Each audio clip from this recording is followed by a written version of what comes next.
Ladies and gentlemen, this is CVP World. I'm your host Benjamin Lee, and welcome aboard the Eastern Express.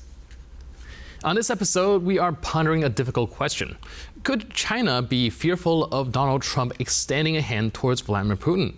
For years, Beijing has been trying to craft this image of itself as the wise mediator, the responsible global heavyweight who can't broker any peace. Meanwhile, the new Trump administration is playing the role of the meddling peacemaker of its own. But by flirting with Moscow, Trump's strategy isn't so much about ending a war as it is about rewriting the rules of international engagement. And who's left scratching their head? China. Now, in this episode, we're taking stock of this Moscow-Beijing-Washington dynamic. So, without further ado, let's take a look at our latest report to find out more. Russia and China's representatives were all smiles and handshakes at the recent G20 Foreign Ministers Summit.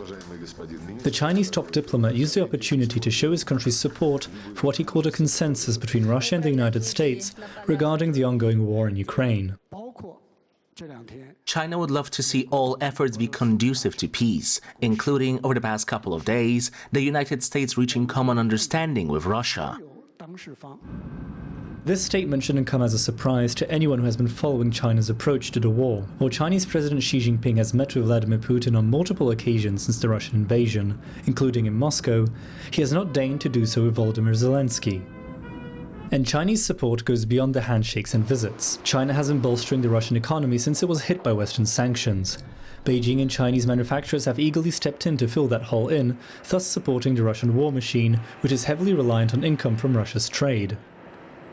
Western leaders have previously made overtures to China to help resolve the conflict. Donald Trump's recent statement is not that unusual in this context. I think that China is a very important player in the world. I think they can help us get this war over with Ukraine and Russia. But some warn that a new age of empires may turn out to be the result of such a trilateral approach, without Ukraine and without, for perhaps the first time ever, Western Europe. And now let's take a look at the issue in greater detail. For decades, Xi Jinping has cultivated a special bond with Vladimir Putin, a relationship built on oil deals and mutual suspicions of the Western order. But then comes Donald Trump, with his unpredictable maneuvers, who has essentially pulled the rug out from under this carefully engineered friendship. The result? A situation where Beijing now wonders if their prized partnership with Russia is more dependable than a phone on a 1% battery. But while Trump's initiative may sound like a big deal in terms of diplomacy, it is simultaneously a double-edged sword. On the one hand, if Russia and the United States manage to patch up their differences, the door could swing wide open for American influence to expand its reach once again. And this time, it could be China in the crosshairs. On the other hand, Trump's unconventional approach might very well force Beijing into an awkward corner where they have to either take a backseat or risk appearing complicit in a deal that undermines global stability. To China, the optics of a Trump-Putin handshake are not looking good. For years, Beijing has been touting its role as a neutral party, a benevolent mediator capable of bridging divides. Now, with Trump seemingly handling key concessions to Russia left and right, Beijing is left wondering whether its chances at influencing the Ukraine conflict has evaporated. Worse still, there's the unspoken fear that this move could embolden Washington to shift its gaze from Eastern Europe back to Beijing, potentially igniting new conflicts like the one over Taiwan. Chinese officials have been scrambling to reassert their influence. They're calling for peace talks, inclusive negotiations, and a seat at the table. Yet, behind the polished rhetoric lies a palpable anxiety. What if the deal is sealed without China's input? What if Beijing's once perfect image as a responsible global power is tarnished by the perception of being sidelined in favor of the Trump administration? Their pivot to Russia has upended the long-standing dynamics that have governed international relations for decades. For China, the real fear is that in this new geopolitical landscape, their carefully nurtured alliances might crumble, leaving them isolated. This is a reminder that when it comes to international politics, the unexpected can upend even the most meticulously planned strategies.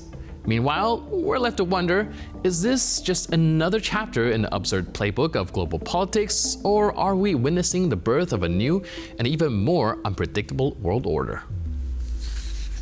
And now, here to shed more light on the issue is Marcin Grabowski, Director at the Center for International Studies and Development at the Jagiellonian University. Hello, sir, and welcome to Eastern Express. Good morning. Thank you for this kind invitation. So today we are trying to explore the relation between Russia, United States, as well as China. The new administration has kind of thrown a wrench into things, and well, by being a little closer to Russia compared to the previous administration, do you see a shift in geopolitical alliances? Well, absolutely. This is what seems to even shock us. In terms of what were the expectations, also based on the previous administration of Donald Trump. The shift that we've been observing is getting much closer to Russia.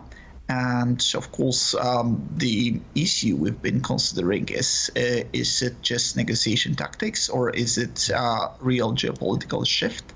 I would probably presume it may be not only the negotiation, it may be simply the shift that would be connected or close to what we know as Nixon's shock from 1972, when Nixon visited China and started to build very good relations between United States and the People's Republic of China, putting Soviet Union at that time at a very difficult position. Here we see a different approach Donald Trump's administration is making, getting closer to Russia and somehow using it in its main geopolitical game. That's the game or play against China. So getting closer to Russia, putting China in a more difficult situation. Hence, following what we've heard about Indo-Pacific strategy or a focus of this administration, both by National Security Advisor Mike Waltz or Pete Hesketh, that is Secretary of Defense, that the U.S. would concentrate on the Pacific. Hence, getting or securing relations with Russia would be very important here. All right. And before we start speculating how that unfolds, can you give us a look prior to this administration so we can do like a before-after comparison? What are the relations between U.S., China, Russia right now, and where do we think that might be going?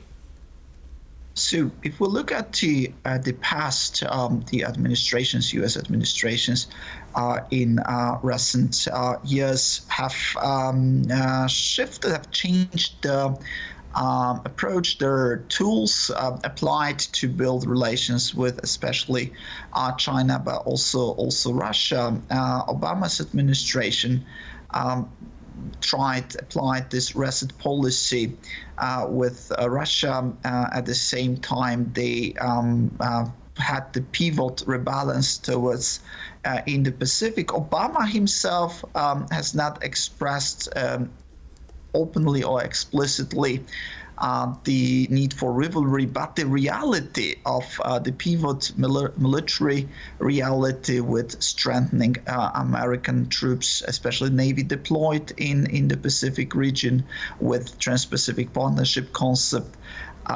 was showing something different. All diplomatic offensive that we observed in the region, like joining East Asia Summit, for instance.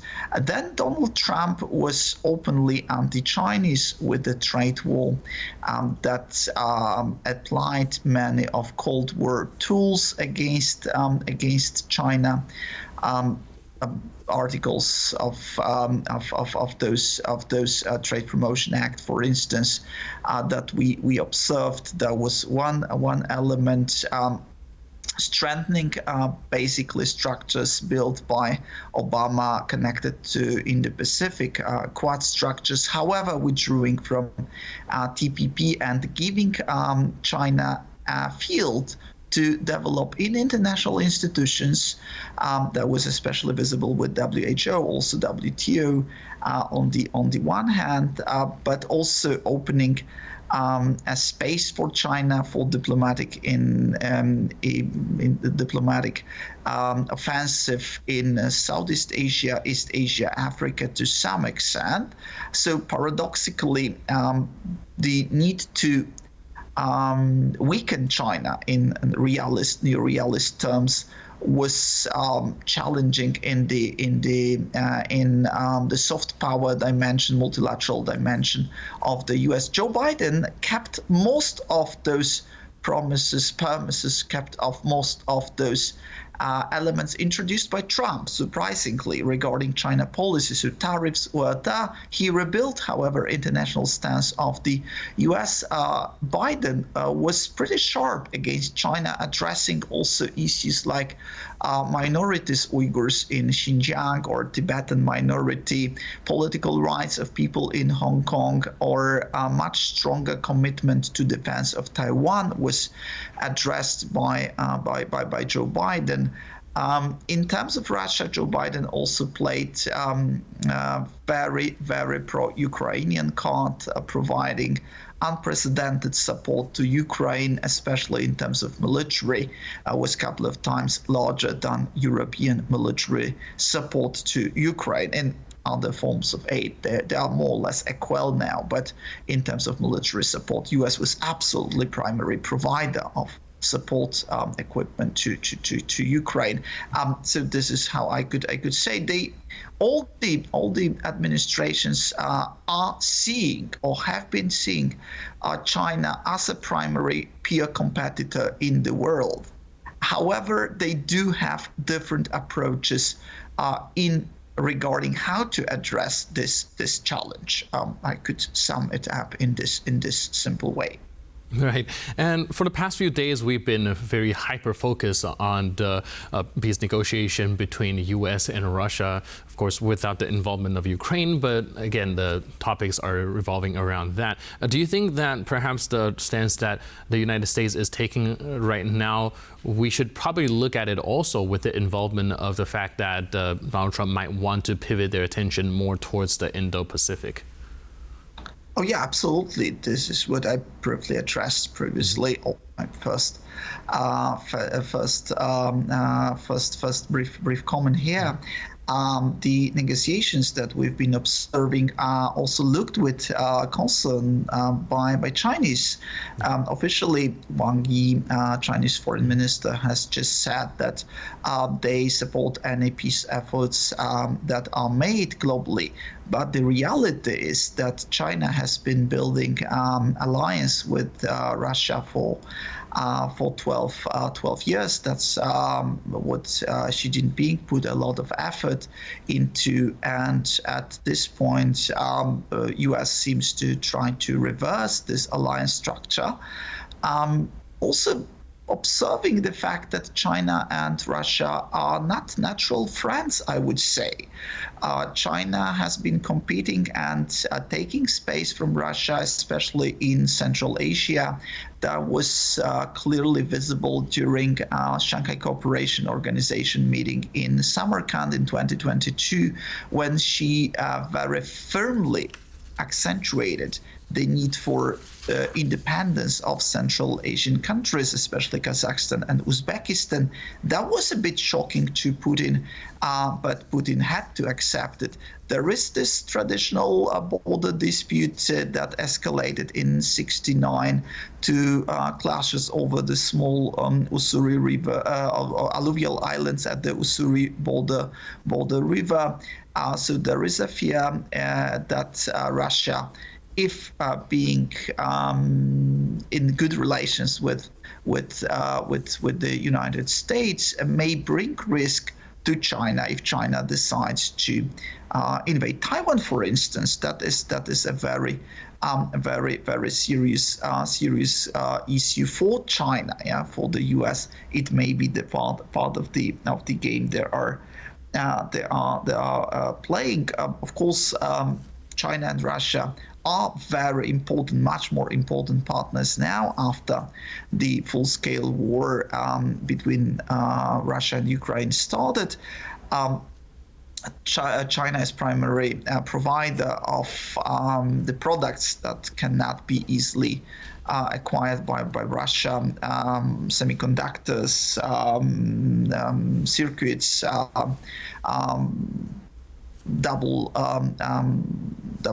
use technologies that are used for military purposes in Russia. China is of course benefiting from cheaper prices of oil, gas from Russia, but with all those elements, we do see that the current diplomatic game of Donald Trump administration could undermine this setting and could be dangerous to China. Also limiting a role of China that China expected to play in setting a peace agreement from this position of semi-neutrality that China was trying to keep within the last 3 years.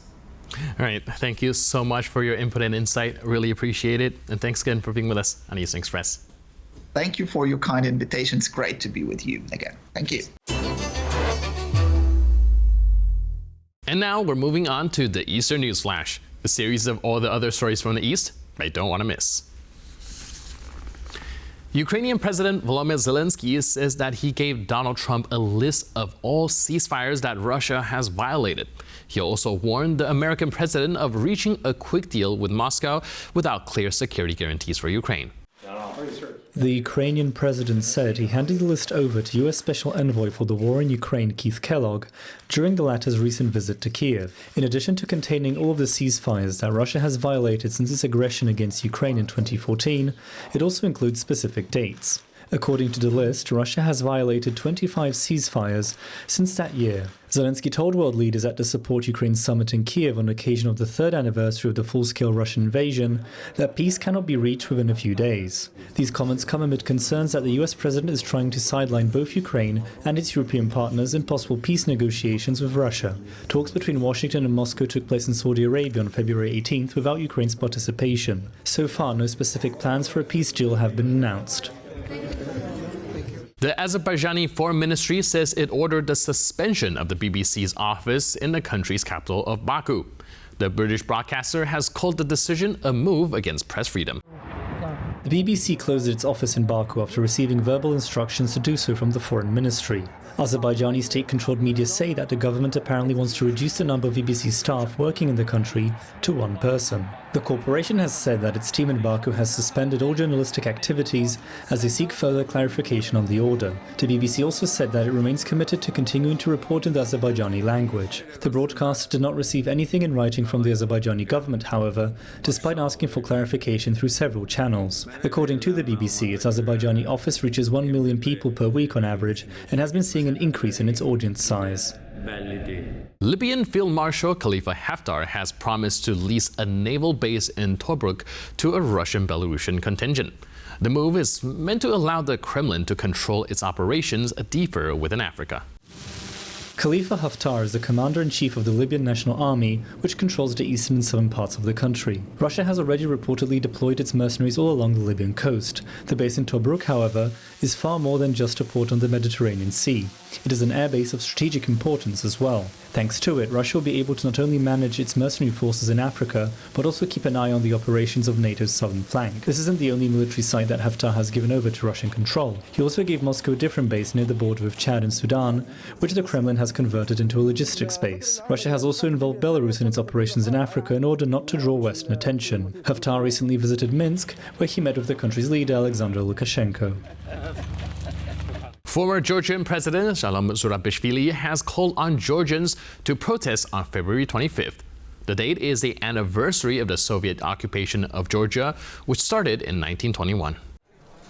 Georgian media say that large-scale protests are to take place in several Georgian cities. They are to be a continuation of the already ongoing protests against the current government, run by the Georgian Dream Party. The protesters are demanding a rerun of the parliamentary elections from 2024, saying that they were unfair and possibly rigged. This sentiment has been echoed by some Western leaders and officials. They have also demanded the release of arrested protesters. The former Georgian president has warned that Georgia cannot exist as a state as long as the Georgian Dream is in power. Since the 2024 election, Georgia's relations with Western countries and partners like the European Union and United States, have collapsed. The government's brutal crackdown against the protests has led to international condemnation.